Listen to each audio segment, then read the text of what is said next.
तो दोस्तों अब हम पढ़ने चल रहे हैं करवा चौथ कथा में जो भी चीज़ें लिखी हैं मैं उसको पढ़ने चल रही हूँ। तो यह व्रत अति प्राचीन है, मतलब ये बहुत ही पहले का व्रत है।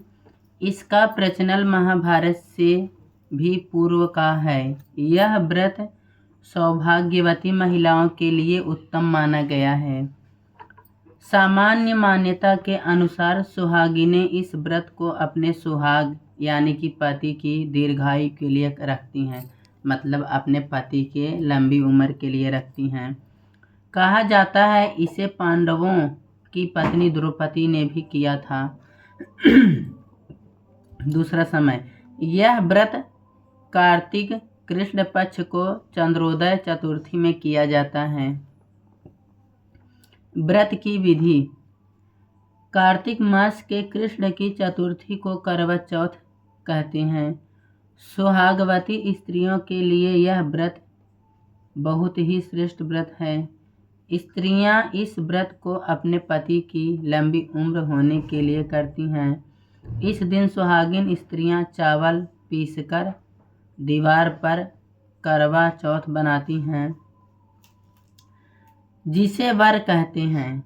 इस करवा चौथ में पति के अनेक रूप बनाए जाते हैं तथा सुहाग की वस्तुएं चूड़ी, बिंदी, बिछुआ, मेहंदी और महावर आदि के साथ साथ दूध देने वाली गाय, करुआ बेचने वाली कुम्हारी, महावर लगाने वाली नाइन, चूड़ी पहनाने वाली मनिहारिन, 7 भाई और उनकी इकलौती बहन सूर्य, चंद्रमा, गौरी और पार्वती आदि देवी देवताओं के भी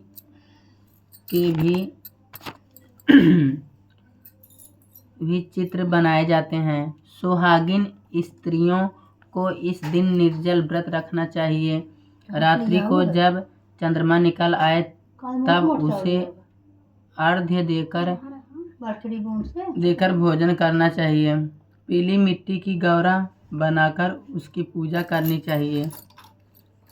यदि दीवार पर करवा चौथ बनाने में कोई असुविधा हो तो करवा चौथ का चित्र बाजार से लाकर दीवार पर चिपकाया जा सकता है। अब इसके बाद एक साहूकार था जिसके 7 बेटे और 1 बेटी थी। 7 भाई व बहन एक साथ बैठकर भोजन करते थे। एक दिन कार्तिक की चौथ का व्रत आया तो चप्पल पहने बाहर चलो। व्रत आया है तो भाई बोला कि बहन आओ भोजन करें।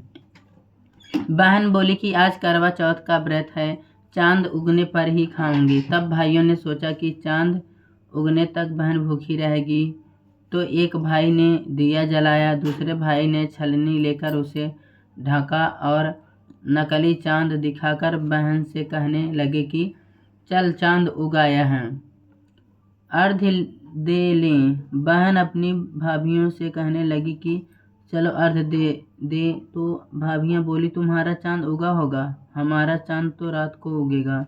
बहन ने जब अकेले ही अर्घ्य दे दिया और खाने लगी तो पहले ही ग्रास में बाल आ गया, दूसरे ग्रास में कंकड़ आया और तीसरा ग्रास मुंह की ओर किया तो उसकी ससुराल से संदेशा आया कि उसका पति बहुत बीमार है, जल्दी भेजो। माँ ने तब लड़की को विदा किया और कहा कि रास्ते में जो भी मिले उसके पांव लगना और जो कोई सुहाग का आशीष दे तो उसके पल्ले में गांठ लगाकर उसे कुछ रुपए देना।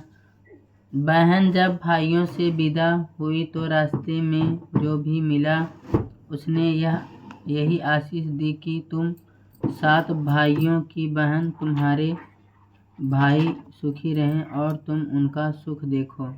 सुहाग का आशीष किसी ने भी नहीं दिया। जब वह ससुराल पहुंची तो दरवाजे पर उसकी छोटी ननद खड़ी थी। वह उसके भी पांव लगी तो उसने कहा कि सुहागिन रहो, सपूती हो।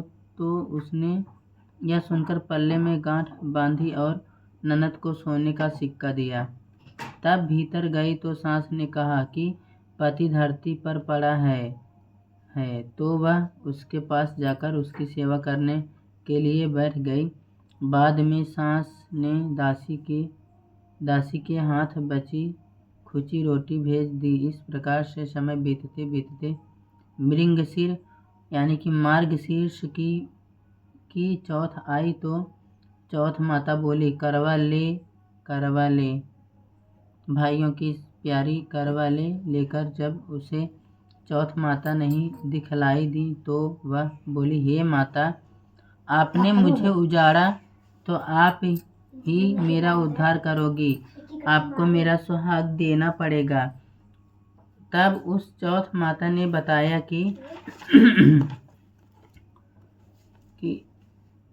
पौष की चौथ आएगी, वह मेरे से बड़ी है, उसे भी ही सब कहना, वही तुम्हारा सुहाग वापस देंगी। पौष की चौथ आकर चली गई, माघ की चली गई, फागुन की चली गई, चैत की चली गई, बैसाख की चली गई, आषाढ़ की चली गई, सावन भादों की सभी चौथ आई और यही कहकर चली गई कि आगे वाली को कहना।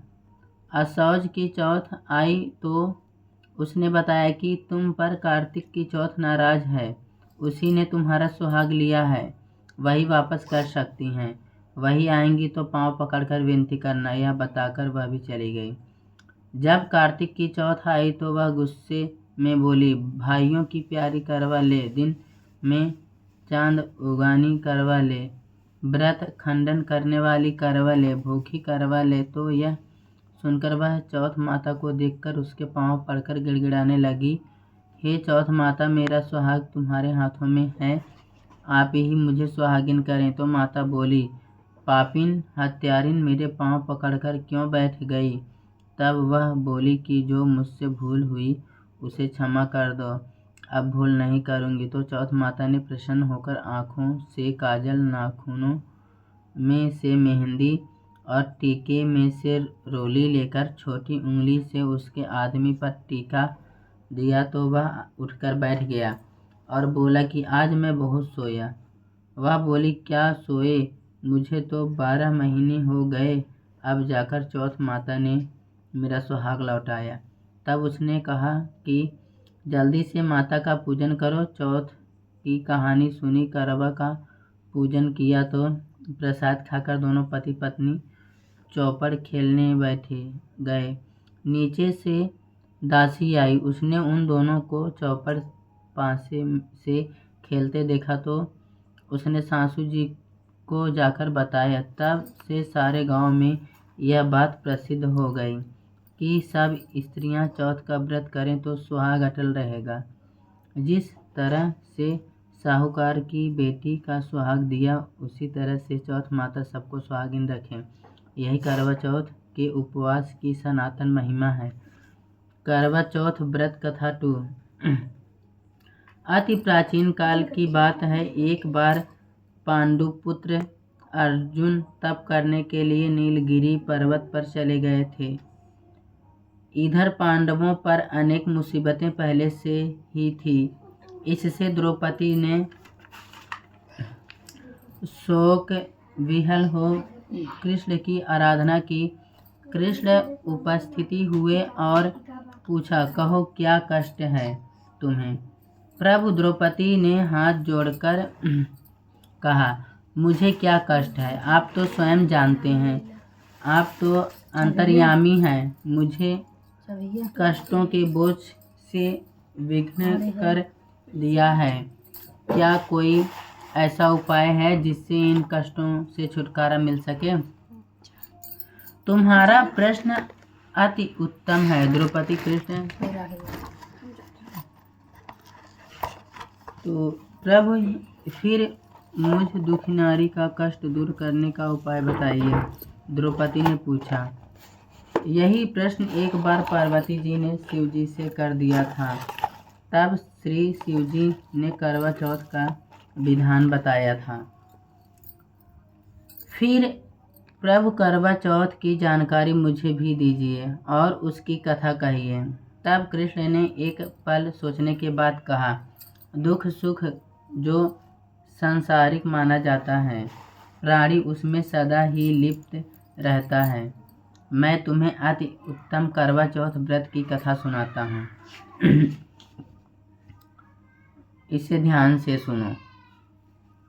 प्राचीन काल में गुणी, विद्वान, धर्मपरायण एक ब्राह्मण रहता था।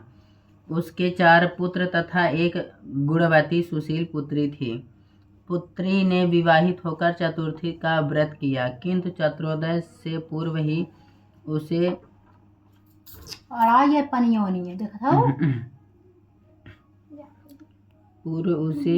सूच्छा ने बांध कर दिया। इससे उसके स्नेही भाइयों ने छल से पीपल की आड़ में कृत्रिम चंद्रमा बनाकर दिखा दिया। लड़की ने अर्घ्य देकर भोजन कर लिया। तो इसी प्रकार से कुछ अनहोनियां हो गई। तो इस पर इंद्राणी ने कहा, यदि तुम विधि पूर्वक अगली करवा चौथ का व्रत करो तो तुम्हारे पति का जो अनहोनी हुआ है ठीक हो जाएगा। कन्या ने ऐसा करने का वचन दिया तो उसका पति स्वस्थ हो गया। इस पर उस कन्या ने वर्ष भर प्रत्येक चतुर्थी का व्रत किया और अनंत अखंड सुहाग प्राप्त किया। श्री कृष्ण ने कहा, हे द्रौपदी, यदि तुम व्रत को करोगी तो तुम्हारे सभी संकट टल जाएंगे। इस प्रकार द्रौपदी ने यह व्रत किया और पांडव सभी क्षेत्रों में विजयी हुए। इस प्रकार सौभाग्य, पुत्र पौत्रादि और धन धान्य की इच्छुक स्त्रियों को यह व्रत विधि पूर्वक करना चाहिए। इस व्रत से भगवान शंकर की आरती की जाती है। तो दोस्तों, आज के लिए इतना ही काफ़ी है।